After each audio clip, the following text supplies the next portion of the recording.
Hello everyone, this is Brainy Ghosts and welcome to my Fate review. In today's review, we're going to look at good things and bad things about this game. Good things are represented by good points monitored by the good ghost on the left, and bad things are represented by bad points monitored by the bad ghost on the right. Then, after the review, we will divide the good points by the bad points. A score of less than 1 is bad. A score of 1 and above are ranked from mediocre to great. A game with 0 bad points is considered excellent.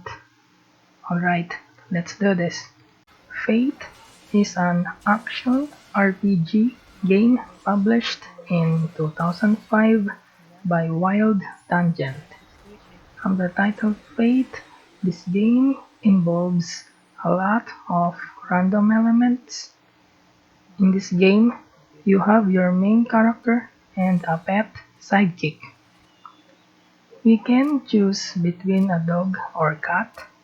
Dog doesn't have any advantages to cat and vice versa. If you're lazy naming your character and pet, you can use the random name option. There's also this random features option, which is useful if you're too lazy to design your character. This character creation section is simple and basic. It's not bad though, so I'll give 2 good points for this character creation. After the character creation section, you will choose which difficulty you want. Page is the easiest and Legend is the hardest. For me, having to select a difficulty is a plus, so I'll give 3 good points for this feature. The story of this game is also basic. You are a traveler in the town of Grove. You must enter the dungeon gate and fulfill your fate, which is to banish an evil creature lurking in the depths of the dungeon. After you created your character, the game will give the name of the boss that you're going to kill and which floor it is located. The boss and its location are given randomly. When I played this game, the boss that I needed to kill was the Devil Biter, and it was located at level 43. The graphics of this game is amazing. Even at its age, the graphics of this game is still appealing. I like cartoonish style graphics blended with colorful effects, and this game does that. The colors in this game have a nice contrast. Most creatures in this game are adorable. If there was a store that sold plushies based on the creatures of this game, I would definitely buy one. The weapons, armors, surroundings, townsfolk, and character model are well designed. I'll give 25 good points for the graphics of this game. The Steam version of this game has a glitch where sometimes enemies' weapons become invisible for no reason. I'll give 5 bad points for this glitch. Soundtracks in this game are really good and complement the atmosphere of the game. The soundtracks add some depth to it, making the game more immersive. I can't play the soundtracks here due to copyright reasons. I'll link some that I find memorable and sublime in the description. I'll give 19 good points for the soundtracks. When you start your journey, you will be given 250 gold pieces. Gold is the currency here, and you need gold to buy potions, armors, weapons, etc. It is recommended to buy a fishing pole at the beginning and fish at the nearby fishing spot. Fishing is one of the best source of income in this game. When you fish, you sometimes get fish, of course. Sometimes you may get gemstones or a legendary item that can be sold for a high price. We will talk about item types later. Fishing spots can be seen in dungeons. The higher the floor level, the better items you may get in fishing spots. I'll give 10 good points for this feature because I find fishing to be fun. Sometimes fishing for legendary items takes a lot of time. Have patience and don't give up fishing those legendary items. Before you enter the dungeon, you should gather some quests from the townsfolk. You can carry up to 3 quests. Each time you return to town, the quests from the townsfolk will be reset. Quests give you XP, fame XP, and sometimes items. The quest system in this game is decent, so I'll give 5 good points on this one. The dungeons layouts and themes in this game are randomized in every floors. There are various themes in this game like sanctuary, underground, castle-like interior, etc. Sometimes a level has wide area and easy to explore, and sometimes it has lots of paths that makes it confusing to explore. Although this feature becomes repetitive once you start to explore a lot of levels. I like this feature cause it makes every levels fresh and new. I'll give 10 good points for this feature. The user interface of this game is also decent, but I think they could have rescaled the UI a bit smaller, and also they could have put an option to hide unnecessary UI buttons like journal, save, pet UI, etc. Most of the time I use the hotkeys, so for me those are just an obstruction. I'll give 3 good points for the UI. In Fate, there is an array of weapons to choose from: sword, club, mace, hammer, axe, spear, staff, bow and crossbow. Multiple playstyles that you can choose like sword and shield, dual wielding, two-handed melee, summoner, sorcerer, archer, etc. And different types of magics like attack magic, summon magic, charm magic. I'll give 14 good points for these features. The character and pet stats section is pretty good, I think. Your character has two sections of stats, the primary stats and the skill stats. When your character levels up, your character will be given 5 points for primary stats and 2 points for skill stats. Your character has two main attributes that can be leveled up.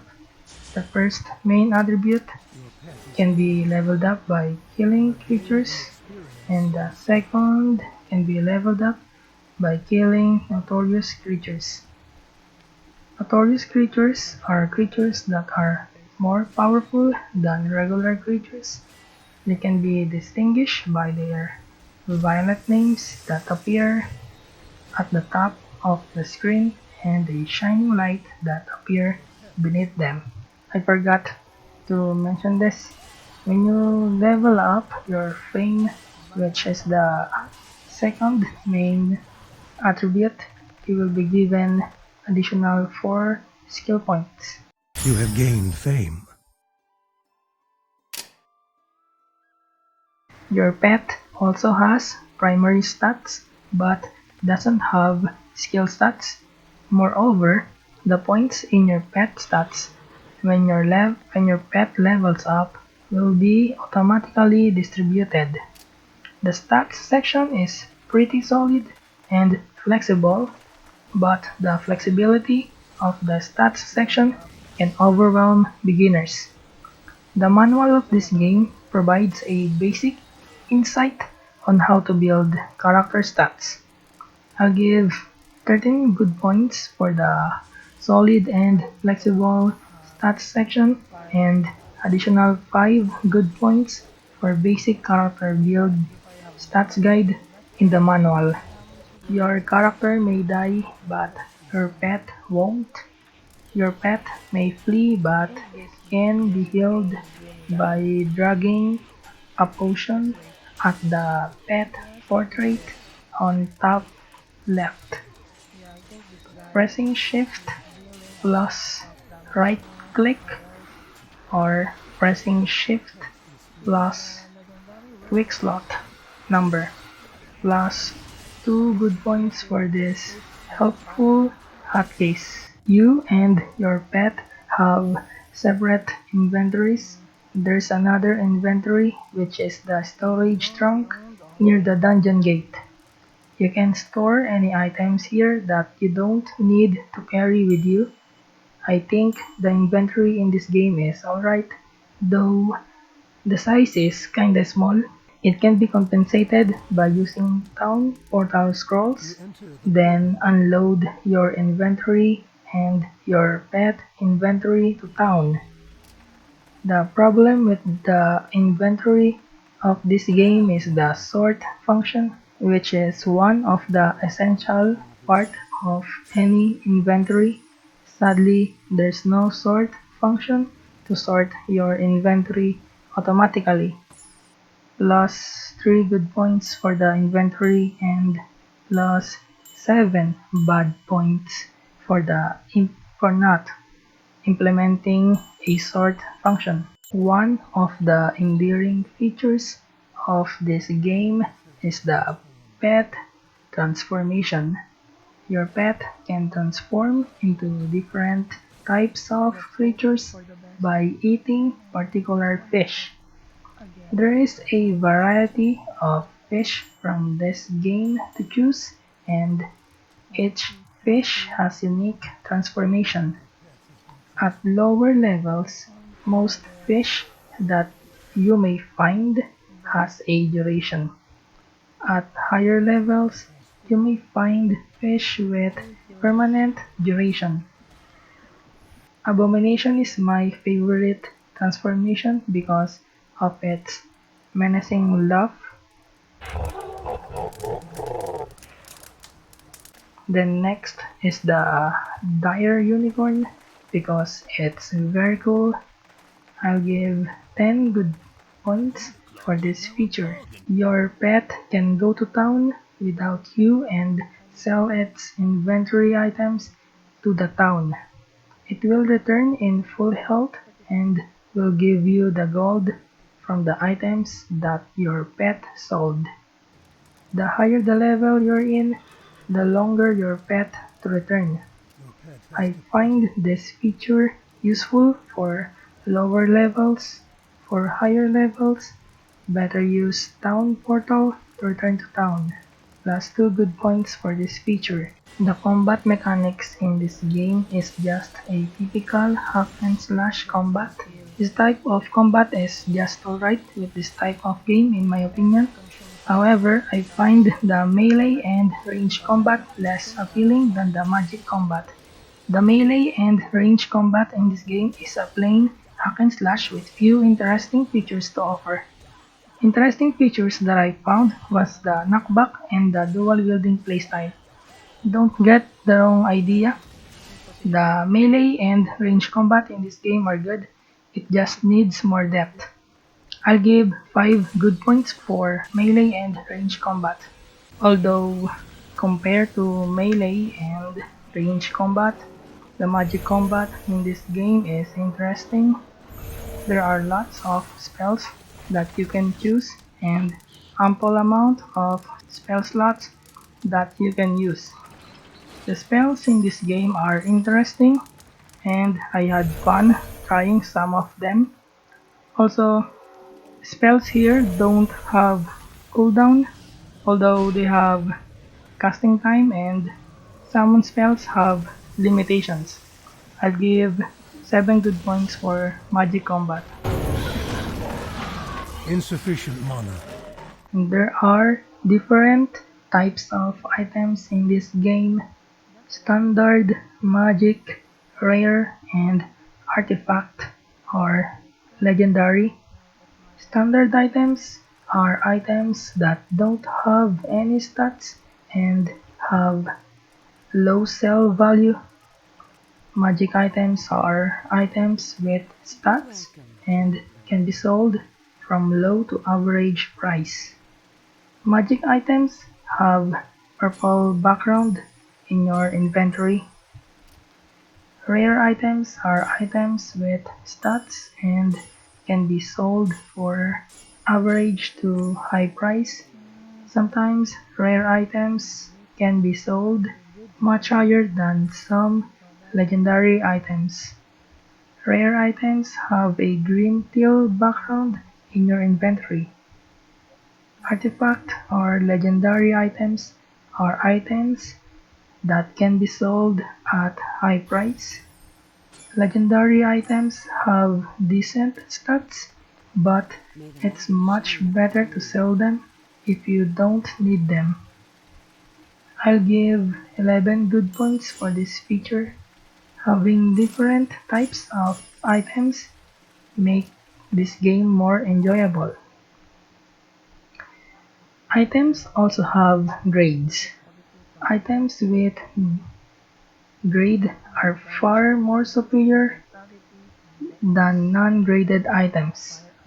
It increases weapon damage if the item is a weapon and increases defense if the item is an armor. Accessories are not graded. An item can be graded with superior, exceptional, and flawless. Some graded items can only be found in a specific difficulty. For example, flawless grade items can only be found in legend difficulty. In page difficulty, graded items don't exist at all. I'll give 7 good points for this feature. Items also have ranks. This is similar to item grade but with fame requirement. In my experience, legendary ranked items have very high fame requirement. I find this feature unnecessary. They could have just put the fame requirement to a graded item than adding another grade-like feature, or they could have added unique aspects to one item with rank. I'll give 1 good point in this feature. Items and creatures in this game have lots of various stats. Item stats may help your character, but it may also weaken your character. A good stats doesn't have a red background, otherwise it's a bad stats. Item stats can increase or weaken your character or pet stats by percent or by flat amount. Some stats that I like is the damage reduction and damage dealt bonus in percent. These two attributes are overpowered and will give you great advantages. Creatures also have stats. Some of their stats can be seen below their names at the top of the screen. I'll give 13 good points for this feature. Creatures can have ranks. An elite or legendary creature is far more formidable than unranked creatures. I'll give 7 good points for this feature. This feature makes the game more challenging. Sometimes creatures can encircle your character, preventing your character to escape. In this type of situation, knockback stats helps your character to break enemies' formation. In my opinion, knockback is bad for melee characters. Knockback pushes creatures, which ruins your positioning. Bad positioning can cause unwanted fights. One example is when you accidentally push an enemy to a horde of enemies. Instead of dealing with one creature, you need to deal with multiple creatures. There are creatures that have insane damage, especially when playing on Legend difficulty. Damage reduction bonus is a must when dealing with these enemies. A creature with insane damage could kill you instantly if your character doesn't have damage reduction bonus or has a very low damage reduction bonus. Oops, looks like trouble. I feel it. I smell trouble. What one hit? You have fallen. Creatures with bow or crossbow tend to run far off from you. For melee character, this is kinda irritating. I wish melee weapons have slow, freeze, or stun effect. There's a solution to this though. Increase your movement speed, get a pet with slow or freeze magic, or mix your character stats with magic stats to get a spell that can slow down enemies. But still, this problem is one of the downside of melee combat. Not all status effects in this game can be dispelled. The only dispellable status effect is the poison. Antidote dispels poison. For other status effects, you need to wait for those to wear off. Web status effect is one of the annoying status effect in this game and it can't be dispelled. I wish there was an item that can dispel any status effect, even if that item has any limitation.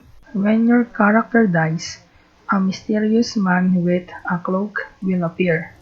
This man gives you three options. Option 1, you will be completely healed and will be revived where you die, but you need to pay some XP and Fame XP as compensation. Option 2, you will be healed at full health for free, but you will be transported to nearby levels. It could be high or low level. Option 3, your health will be fully restored for free, but you will be transported back to lower level by 3 steps. And your gold will remain to the spot where you die. If you don't like all options, you can just quit and reload your save data. When I feel my level and equipment need to increase and I have low gold, I choose option 3. In my in my experience, option 3 resets dungeons that is skipped when you transported back to lower level. When I don't feel the need to do some grind, I choose option 1. I rarely choose option 2 and the quit option. This is neat and the choices are good. I'll give 10 good points for this feature. The choice is made. Items can have sockets for gemstones. Gemstones boost your item stats or add new stats to your item. Number of sockets that an item can have depends on the item type. For example, accessories like pendants and rings can only have one socket. Shields can have maximum of 4 sockets. For an item to have a socket, you need to enchant the item by talking to the enchanter at town or by using an anvil. Fate smiles upon The me. chance of an item to have a socket by enchanting Fate is is random. good. I really like socketed items, so I'll give 9 good points for this feature. In dungeons, you might find some anvils, statues, fountains, and shrines. These items can help us, and some of them might ruin our adventure. The Shrine of Learning can boost one of your character's primary attributes. It could be strength, dexterity, vitality, or magic. Sometimes shrines reduce one of your character's primary attributes, or sometimes it does nothing. Magic anvils enchant items. For me, anvils are very useful when enchanting a magic or rare item with a grade and a rank. Enchanting this kind of item is very expensive, and you can enchant it using anvil for free. Careful though, sometimes anvils remove magical properties of your item. If this happens, your magical or rare item will become a regular item. Grade and rank won't be removed, I think. Fate statues give you gems if you pry on it. Sometimes it won't give any gems or will give useless gems. Sometimes it spawns a guardian instead. Will you tempt fate?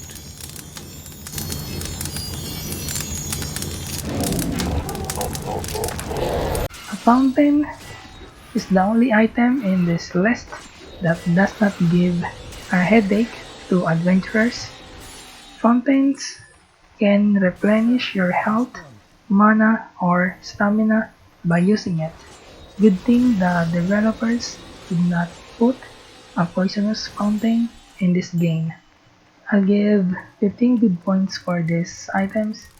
These items, except for the fountain, really test adventurers' decision making and also make the game more unpredictable. You feel healthy. Now, about the last boss, I will be honest here. I was not satisfied fighting the last boss. After all of the things that I had done to improve my equipment before our historical battle started, the last boss did not stand a chance. The worst part of this battle was the fact that I slew the last boss just like the way I slew some regular bosses in previous dungeons. I was asking myself, is this the last boss? I was expecting a fierce and fair fight. When I had defeated the last boss, I had mixed feelings. I felt the feeling of success because I defeated the last boss, but I also felt the feeling of unsatisfaction because I did not expect the last boss to be that weak. I wish the developers had at least buffed the last boss, like adding unique moveset or spells to make the battle unique and memorable. I'm disappointed with the ending, so I'll give 15 bad points for the last boss fight. Healed. Your journey is complete. After the boss fight, you can still continue to explore the endless dungeon or you can retire your character. When you want to retire your character, just talk to the wizard guy guarding the dungeon gate and you need to give an item to him. The item that you will give will symbolize your legacy and will be inherited by your descendant. This item may be enhanced before your descendant inherits it. Once your character retires, the retired character won't be usable anymore, although you will be prompted to create a descendant and explore the endless dungeon again. I find this feature unique and interesting, so I'll give 12 good points for this feature. The replayability and progression of this game are somewhat decent. Due to lack of unique areas, progressing in this game doesn't appeal to me that much, let alone replaying it. The random generated dungeon mechanics of this game doesn't help that much to make an area feel unique. This feature only works in less than 10 levels. Beyond that, every level becomes repetitive. The quest system does not help also. There are three types of quests in this game: kill enemies, retrieve an item, and kill enemies then retrieve an item.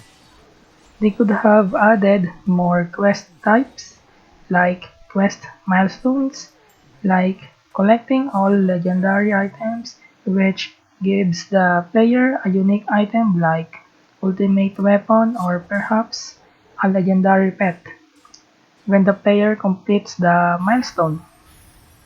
I'll give 5 good points and 4 bad points for the replayability and progression. The quest is completed. Now for technical problems. This game seems unoptimized when there are lots of creatures being rendered on the screen. The FPS of this game drops harder than dropping metal balls on my feet. I'm not sure if this problem only persists on newer hardware though. I have a not so modern hardware and I'm having this problem. And there's a solution to this problem though. Just crank down the graphics settings, but doing so will reduce the visual appeal of the game, which is not good. This problem affects the overall game experience, so I'll give 18 bad points for this problem. Now, let's see the scores. This game has 228 good points and 49 bad points, and the overall score is 4.6, which is an average score. In summary, Fate is a fun, beautiful, and somewhat addictive ARPG with lots of random elements that make the game unpredictable and challenging. Offers lots of weapons, spells, and several playstyles. Has a good typical hack and slash combat system and take you to an endless journey. And that's all. See you later.